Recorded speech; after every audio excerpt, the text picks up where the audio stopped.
સુરતના ઉધના વિસ્તારમાં થેડ ગેવાર પાસે આવેલા વાત્સલ્ય એવન્યુમાં દીકરાએ વૃદ્ધ માતાની હત્યા નિપજાવતા ચકચાર મચી ગઈ છે. સુરતના ઉધના વિસ્તારમાં આવેલા હેડ ગેવાર પાસેના વાત્સલ્ય એવન્યુમાં એક ચોંકાવનારી ઘટના સામે આવી છે. રવિવારે રાત્રે આશરે 11 વાગ્યાના અરસામાં આરોપી મેહુલ ઉર્ફે મોન્ટુ વાણિયાએ ઘરમાં ખાવા જેવી ક્ષુલ્લક બાબતે હોબાળો મચાવ્યો હતો. મેહુલે તેની 70 વર્ષીય માતા પ્રતીક્ષાબેન અને પિતા હર્ષદભાઈ સાથે ઝઘડો શરૂ કર્યો હતો.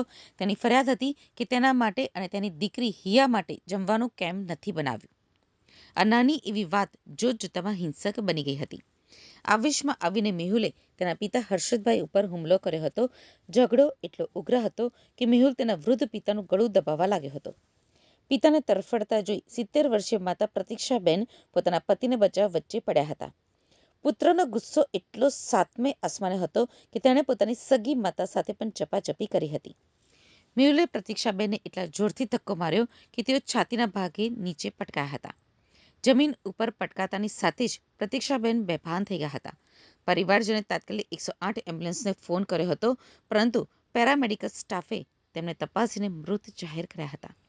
આ મામલે પોલીસે તાત્કાલિક હત્યારા પુત્રની ધરપકડ કરી કાયદેસરની કાર્યવાહી હાથ ધરી છે.